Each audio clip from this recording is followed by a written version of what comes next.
Good morning and welcome to this Baltic Breakfast webinar organized by Stockholm University Baltic Sea Center. Today we will focus on micropollutants in wastewater. But first a few words about the Baltic Sea Center and who we are.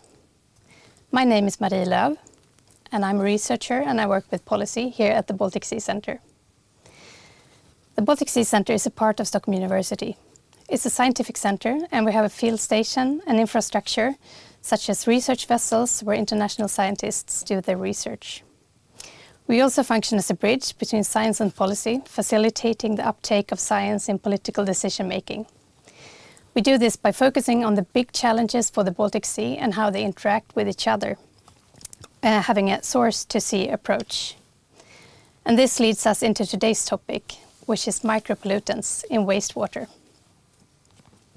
Micropollutants is a term used for a wide range of chemicals that are present in seas, rivers and lakes as a result of human activities. Urban wastewater treatment plants function as one of few collection points for chemical flows in our society. But micropollutant emissions from urban wastewater treatment plants are poorly assessed and regulated. And one important legislation in this context is the Urban Wastewater Treatment Directive. This directive is rather old, it's 30 years old, and when it was written, it was mainly done to regulate eutrophication, solids and organic matter to freshwater, coastal waters and particularly sensitive marine areas. Pharmaceuticals, chemicals of emerging concern and other pollutants are not regulated in this directive, which is a lack. However, this directive is up for revision, most likely. The Commission has announced its intention to present a proposal for the revision of this directive, which is expected to be presented next year. It's important to consider micropollutants from wastewater treatment plants in this directive. In relation to this talk of today and also the revision of this directive, the Baltic Sea Center have a newly launched policy brief that calls for better management of micropollutants in wastewater treatment plants. In wastewater. And you can find a link to this policy brief further down on the page that you are watching this webinar on right now. Before we get started with the webinar today, I also want to tell you that you have the possibility to ask questions. You can do so already right now, either by posting them on an email or by using Slido. You find information on the webpage that you are on right now, and the code for Slido is 22102. You can also discuss this on Twitter, and then the hashtag is Baltic Breakfast. So we will talk about and learn about micropollutants in wastewater and in the marine environment. And I'm happy to present three knowledgeable speakers within this field that are with us here today. First out is Emma Underman, Associate Professor in Environmental Science from Stockholm University Baltic Sea Center. Welcome, Emma. Thank you. We also have Ksenia Pastro, Professor and Head of Marine Chemistry and Biochemistry Department, Institute of Oceanology, Polish Academy of Sciences. Welcome, Ksenia. Morning, everyone. And Matti Leppänen, Adjunct Professor in Ecotoxicology, Finnish Environment Institute. Welcome, Matti. Thank you. Good so morning. First, Emma, you have the floor. Okay.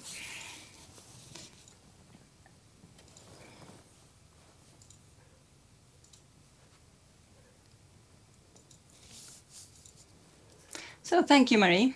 I will talk about our project that we have been doing with the aim to map micropollutants that are emitted in the Baltic Sea catchment via municipal wastewater.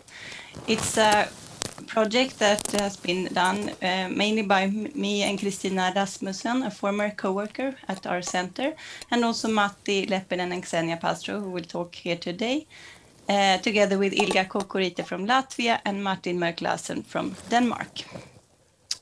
Our surface waters are impacted by these so-called micropollutants, which are chemicals that are released from a wide range of human activities. Our use of different types of products, different articles, pharmaceuticals, household chemicals, and personal care products, and use of pesticides, and chemicals that are used in industries and may be formed in industrial processes.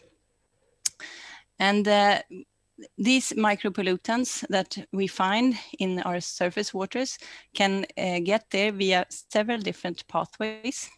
For example, atmospheric deposition is commonly an important transport route for many substances.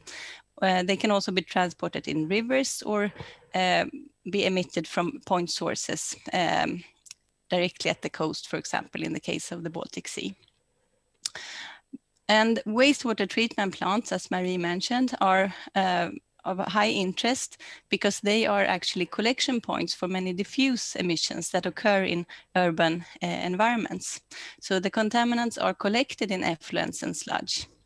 And a very important question is then, how important is this wastewater treatment plant pathway compared to the other pathways? This is of interest for managers, as there are some possibilities to, for example, treat wastewater better to remove micropollutants. And there's also an opportunity here to monitor what kind of chemicals we are emitting in our societies. But this is a very complex question that is difficult to answer. And it's different for different types of substances. But in our project that is called ChemPact, we try to contribute a piece of this puzzle by making a literature study where we aim to find out what we know about micropollutants in effluents that are emitted in the Baltic Sea region. So in this project, we have compiled data on concentrations of organic contaminants and metals that have been measured in effluents in this region. We could find data from about 725 wastewater treatment plants, and we could get 70,000 entries in the database, so 70,000 measured concentrations. And this map here shows where these wastewater treatment plants that have been sampled and for which we could get data are located in the Baltic Sea catchment. But we can see that there are, of course, many other wastewater treatment plants in this region that have not been, from which we could not get any data. In particular, in Poland, there are a large population and many wastewater treatment plants, but not so much data available for these facilities. And we can also see that a quite large part of the Baltic Sea catchment is located in Russia and Belarus and Ukraine, where we couldn't really get any data either. But looking at the data set that we have compiled, we can see that we categorize the different chemicals as depending on their use or the type of chemical. And we could see that 25% of the substances in our data set are pharmaceuticals. So it's quite common to analyze pharmaceuticals. Furans, dioxins, pHs, and PCBs, these classical pollutants, also make up quite large part of the data set of the different substances that have been analyzed. Household and personal care products, ingredients in these kind of products are less common to analyze. And it's mainly in Sweden and Germany that this kind of substances have been looked for in wastewater. Also in Germany, it's quite common to look for pesticides, which make up 14% of the substances that have been analyzed. Metals, it's very common to analyze metals, but there's of course a limited number of metals. So these make up 3% of the total number of substances analyzed. Industrial chemicals is a very wide and heterogeneous group of substances. And make up 37% in our data set. If we look in total, we could find 1,100 different substances that have been analyzed in effluents, but about 100 of these are actually sum parameters. So they have analyzed the sum of PCB, so the sum of PFASs.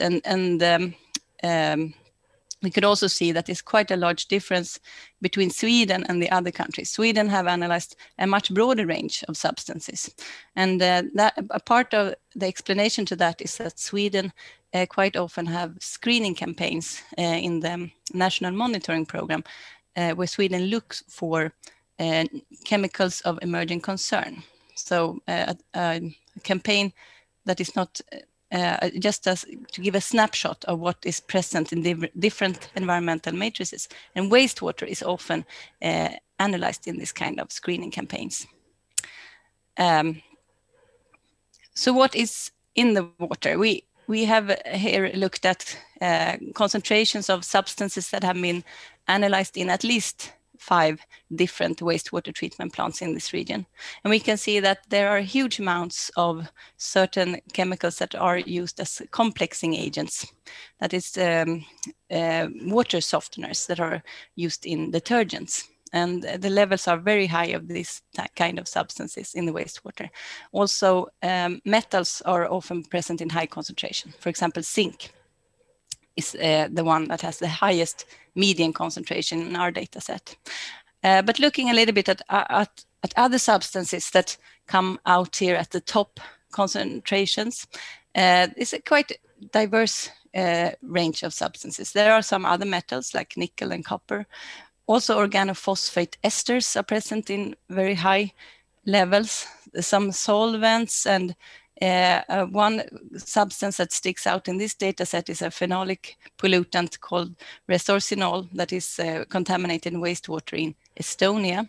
There are other complexing agents that are used and present in high levels. Also ingredients in personal care products like synthetic masks, sunscreen chemicals, fluorescent whitening agents that are used to in detergents or treatment of paper, textiles and cosmetics to make materials appear whiter than they actually are.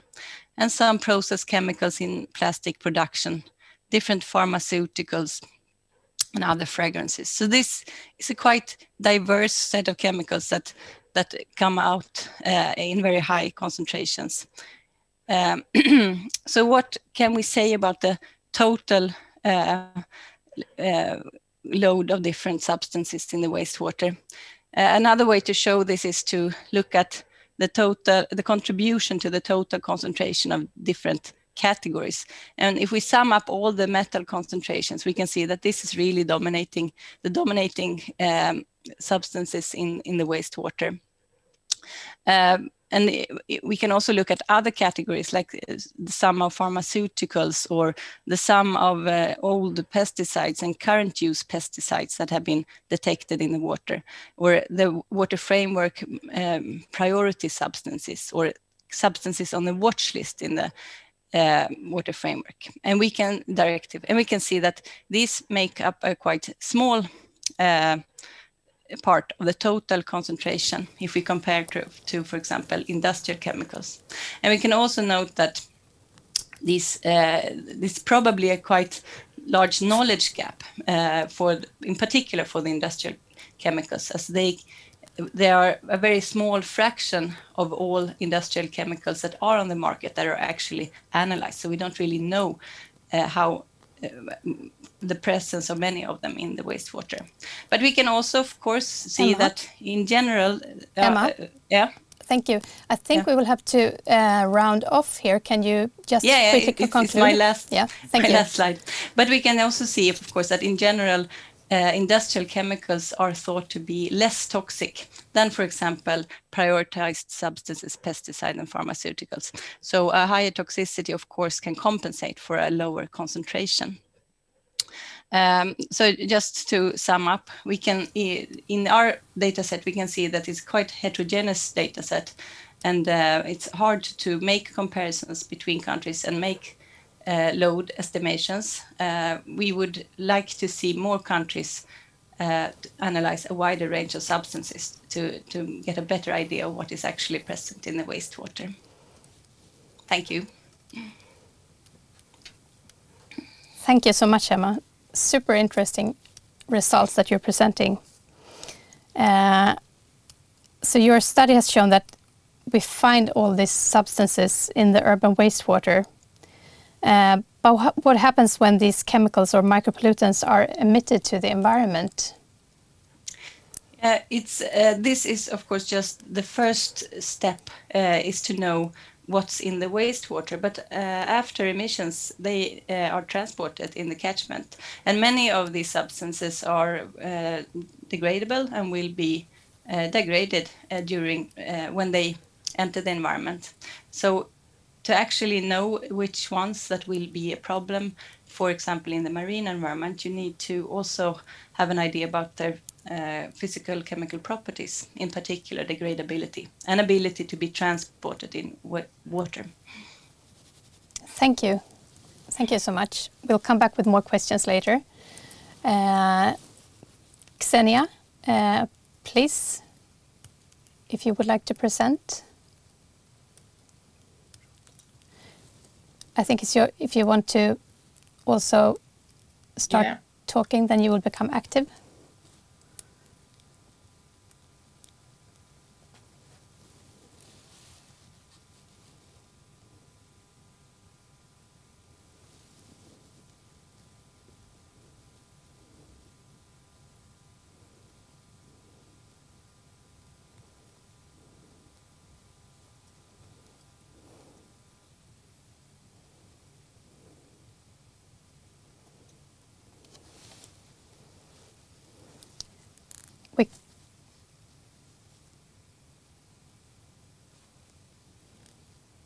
Can you share your presentation?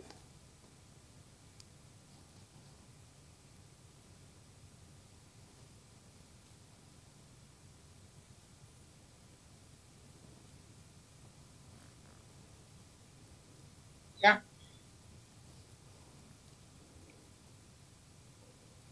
Okay.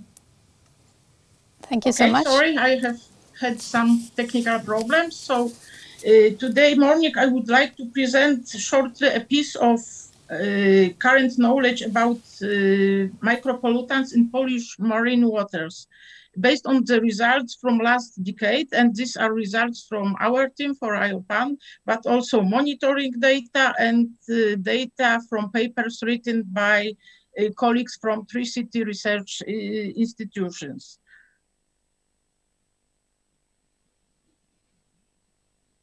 Yeah.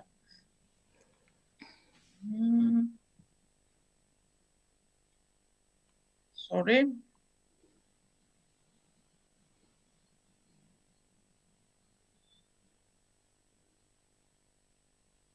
Okay, sorry. So some specific questions, the most important are which micropollutants are present in Polish coastal waters. Also, are the safe limits exceeded? What are the main emission sources, including wastewater treatment plants? Is the dilution the solution, the right approach? If not, what could be done to improve the situation? In fact, I would like to take as an example the Gulf of Gdańsk case.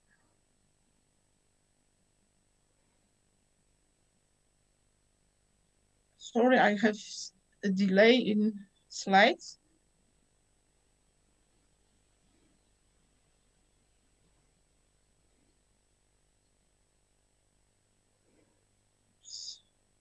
Sorry.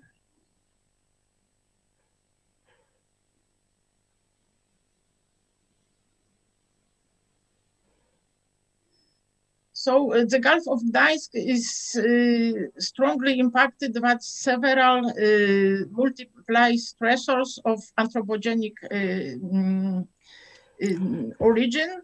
And these stressors are, for instance, larger or smaller cities with their wastewater treatment plants, several industrial activities like shipyards, also busy shipping, and during the summer season, intensive tourism. We cannot forget about rivers. Vistula, the second largest river in the Baltic Sea region, and also several smaller rivers. Moreover, this ecosystem is characterized by large catchment area, also limited water exchange and shallowness, and low number of species. So for sure, chemical pollution will be one of the key factors influencing the ecosystem health there. So let's see what happens. What is the current status? We can distinguish two groups, so-called legacy pollutants, regulated old pollutants like heavy metals or persistent organic pollutants, where the data availability is quite good. We have monitoring data and data from project or scientific papers. Statistically speaking, the levels in all ecosystem elements are recognized. Thresholds means safe levels are well established, and also what is very important, we can establish long-term trends because we have long-term time series. We can speak about several groups, but let me show one example of brominated flame retardants, compounds used to prevent or to slow the growth of fire in several products. In fact, the levels in all ecosystem elements are recognized. Moreover, some sources are eliminated because in 2004 in Europe, the usage of these compounds has been banned. So maybe consequently, we can observe decreased concentrations of these compounds in blue mussels and flounder during the last two decades. Nevertheless, safe levels for fish are exceeded still for herring and flounder. Nevertheless, we can say that current knowledge is quite complete in case of these contaminants. Completely different situation with new emerging micropollutants from the classes already mentioned by Emma. Here, the data sets are really very scarce, and we observe large differences in data availability between micropollutants groups. Moreover, the knowledge of concentrations are mainly limited to the abiotic elements, and safe levels are not well established. We can rely only on specific risk assessment approaches, and of course, we have no time series. Let me present also some examples. One of compound which is relatively well recognized. This is bisphenol A. It's a compound used in production of several synthetic materials and also found in a lot of everyday products. So here we have the situation that levels in all ecosystem elements are recognized. And in fact, the levels are safe for water, sediments, and biota, except the Vistula estuary sediments, but we don't have time series, so we cannot establish time trends. Another prominent, let's say, group of micropollutants are pharmaceutical residues. So in this case, the knowledge is limited to concentrations of pharmaceuticals mainly in abiotic compounds, and the most detected compounds are some antibiotics or painkiller diclofenac or anticonvulsant drug carbamazepine. We don't know too much about accumulation in biota. What is especially confusing, the levels of pharmaceuticals are not known for fish. However, recently for blue mussels, we have results about presence of diclofenac in this species. Of course, we have no time series. When looking at risk of adverse effects on non-target organisms, Such high or medium effect was assessed for diclofenac in water and for some antibiotics. To be more concrete, I would like to show you one example about antibiotic sulfamethoxazole and sediment. So from this map, you can see that there are several places in different parts of the Gulf where the risk was assessed as high to medium.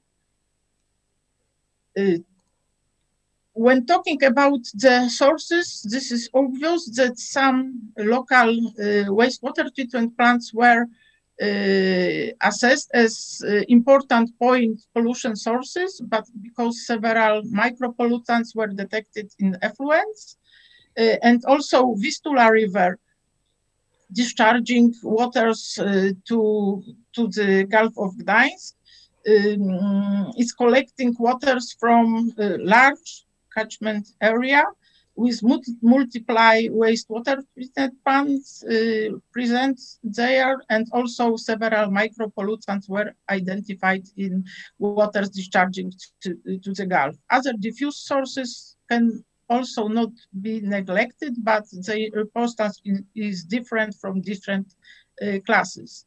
Finally, going to the conclusions, the current knowledge shows or indicates that for many micropollutants in the coastal zone, dilution seems not to be a solution.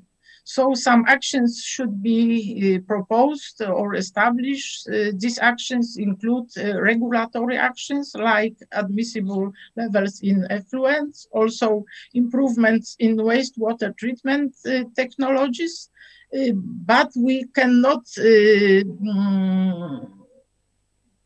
neglect the personal actions. Always we can ask, what can I do myself to improve the situation?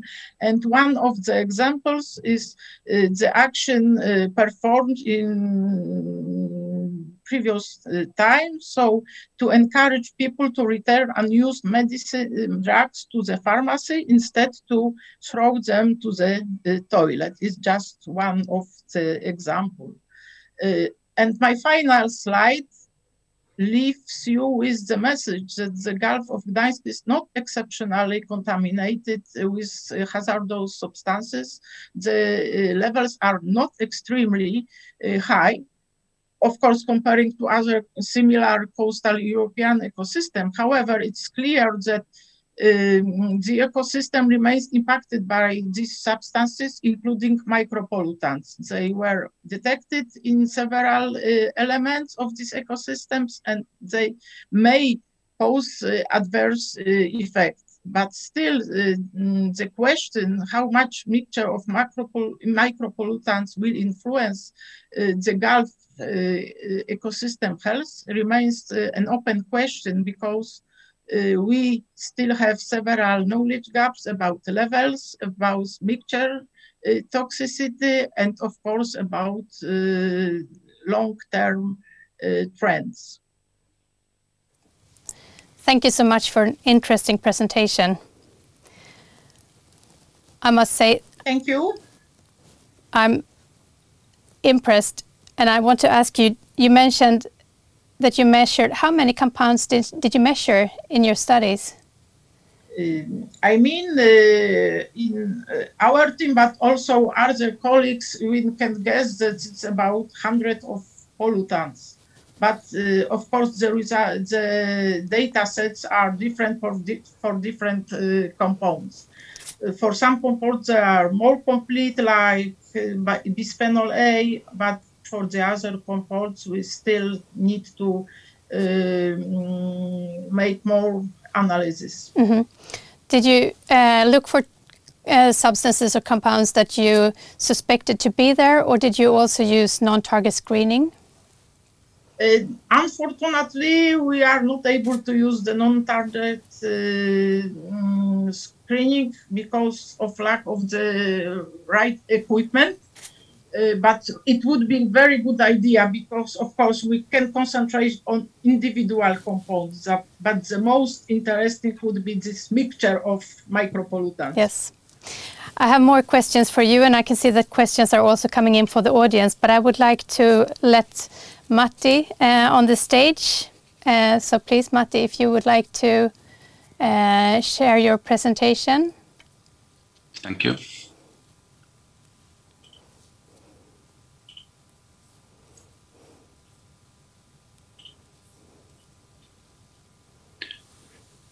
So good morning, everyone. It's great to be part of this webinar. I will go through what is known in literature about the effects of these chemicals and what we probably should do with this information. As we all know, the Baltic Sea is a special sea where marine and freshwater species meet and are living on the edge. This will influence on the tolerance and resilience, which may, in some cases, be lower than expected.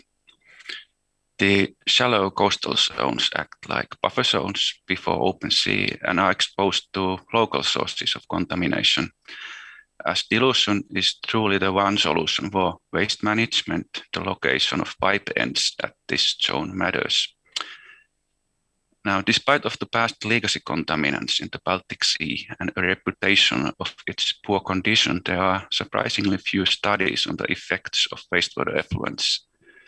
And this probably because it's difficult to distinguish effects from other point and diffusive sources.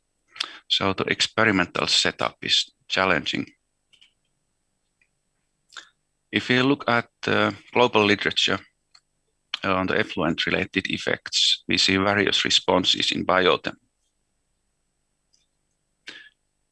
Maybe the most notorious are hormonal effects by endocrine disruptors. This was witnessed already at late 90s in Great Britain, as feminization of roads downstream the treatment plants was clearly evident and was seen in change in sex ratio. This has been corroborated in other locations later. Hormonal system responses are measured also in male feces, producing protein needed in egg production, something that they don't need at all. Also, many kinds of biomarkers of stress are also typically induced in muscles and feces. These are handy early warning signs and indicate exposure, but sometimes difficult to relate to specific chemicals. Immunological responses are also possible, and as a consequence, those have led to serious infections in laboratory experiments with muscles. Population-level effects have also been recorded, and in decrease of species or change in a species structure. When we take a look on Baltic Sea specific studies, among the few published reports, muscle cagings at the pipe end are the most typical approaches. At Helsinki, pipe end is 8 kilometers away from the coast where mussels were caged several weeks. Measured biomarkers related to oxidative stress, genotoxicity, and general cell toxicity. Simultaneous water chemistry analysis revealed several contaminants, including pharmaceuticals. Heart rate decreases have been observed in Tallinn wastewater and genetic differentiation in Sweden between the effluent exposed and reference sites. So sewage appears to induce selection pressure in mussels, but its significance is unknown.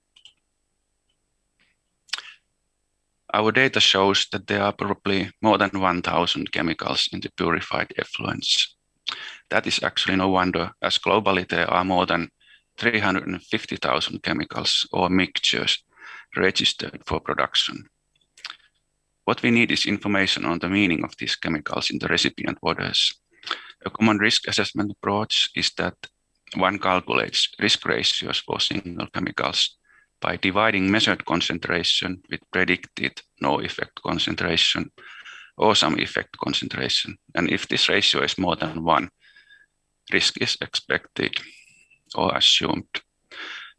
One can also group chemicals based on their mode of toxicity, like pooling endocrine disruptors or neurotoxic chemicals. And one could sum up these ratios, assuming additivity, and get more realistic view on the risk.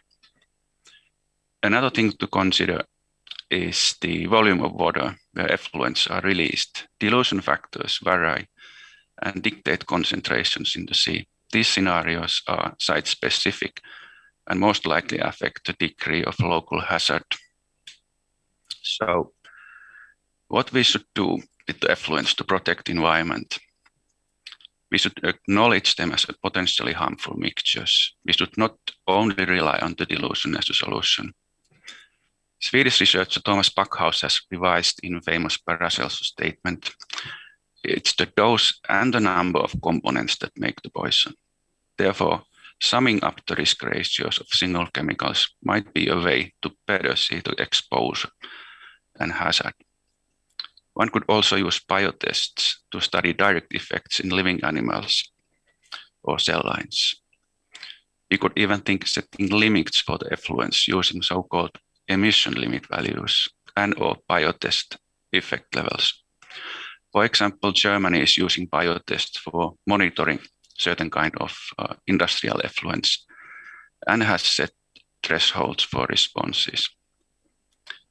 And if really efficient improvements are wanted, one should upgrade the treatment plants for better purification of wastewaters. Those techniques could include ozonation, active carbon, or different kind of membrane filtrations. Of course, that will cost something, or maybe a lot. But maybe we should follow the rule, pollute pays. Thank you. Thank you so much, Matti. Very interesting to hear. I was wondering, do you know how common it is for wastewater treatment plants around the Baltic Sea to use effect-based methods or biotests to monitor the micropollutants in the wastewater? Yeah, unfortunately, I don't have that kind of a data or information, but I suspect that is quite rare.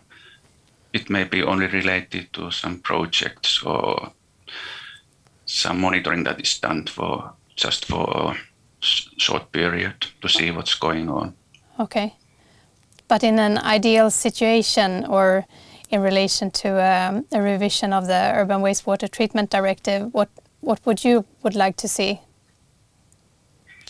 Well, I think we first need to discuss a lot what kind of methods could be applied and then have a general agreement, for example, nationally or even EU-wide. Mm-hmm. But I think there are really promising methods that could be used. Yeah, thank you. I think we'll open up for a discussion with Emma and Ksenia as well. Thank you. So if you share your presentation, we can have all three on the screen.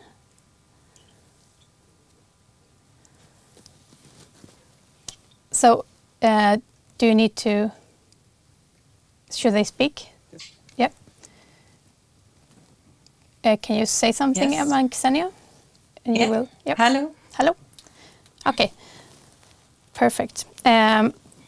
We have some questions from our audience here today.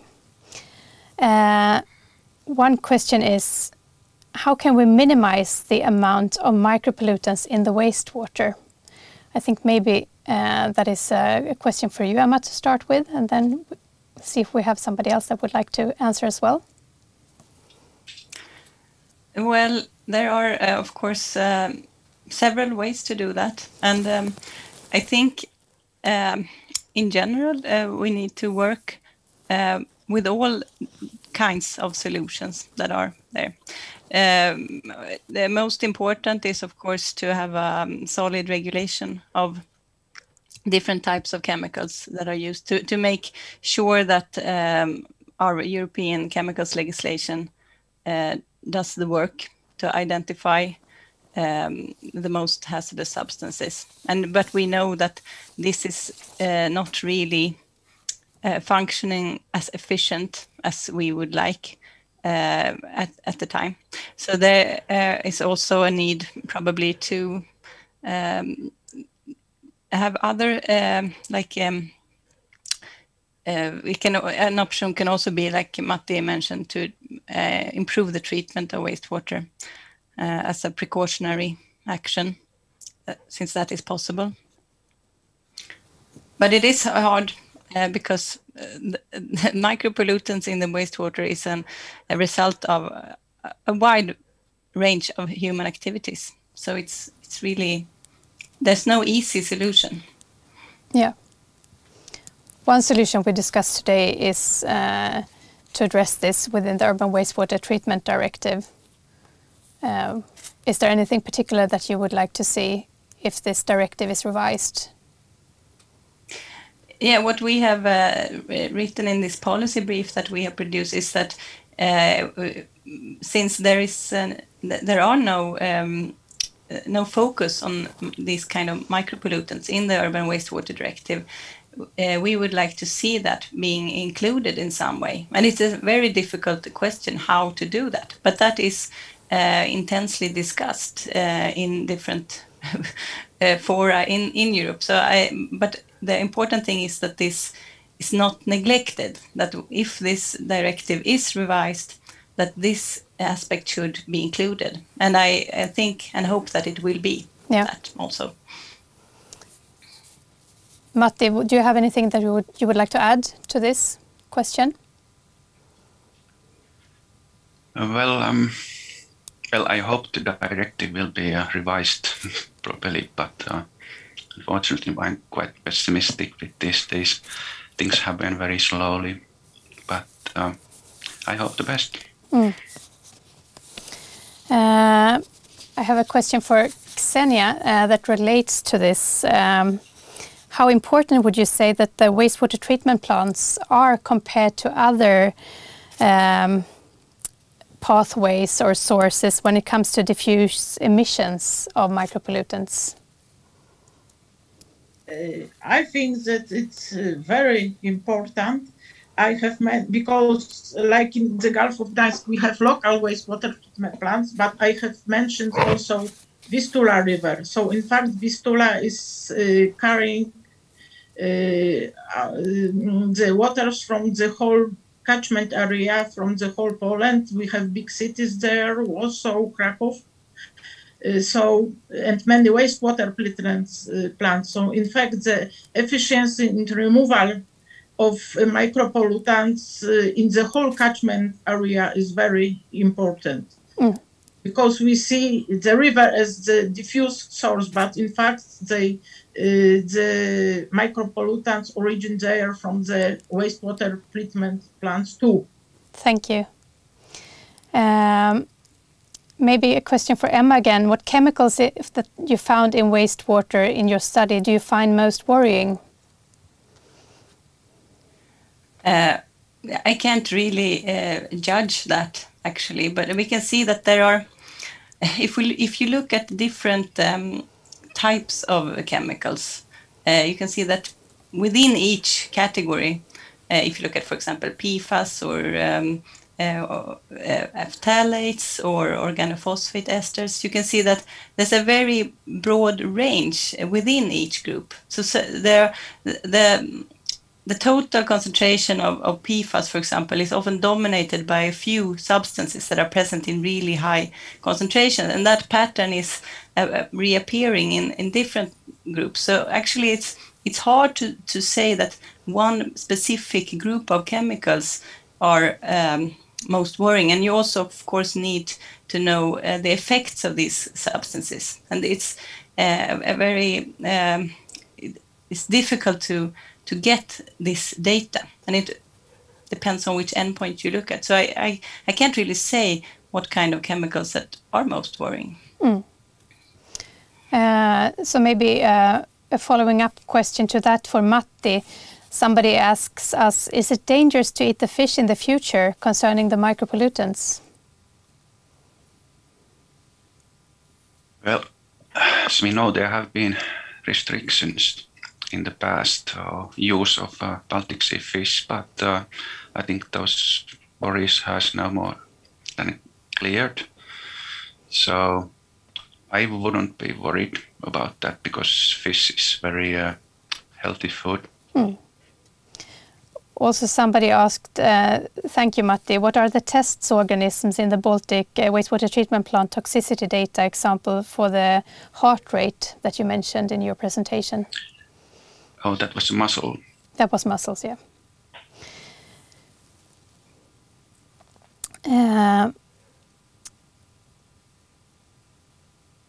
So, would you consider it relevant?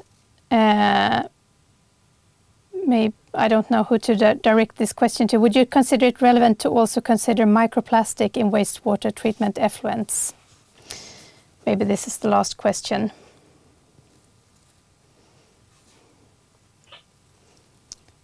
Is this a question for you, Emma? For me, okay, yeah, I don't know so much about microplastics, so I'm sorry I can't answer that. Okay, we'll leave it by that. We have more questions that we will address in an article after this webinar that you can read on the web. And I thank you so much, Xenia, Matti and Emma, for presenting and for this nice discussion that we had. We could have talked for much longer. And I thanks to all our listeners here today and for posting your questions to us. I hope you found this as interesting and informative as I did. And on April the 14th, we meet here again, and then we will discuss shoreline protection and management, or strandskydd in Swedish. Until then, have a good time.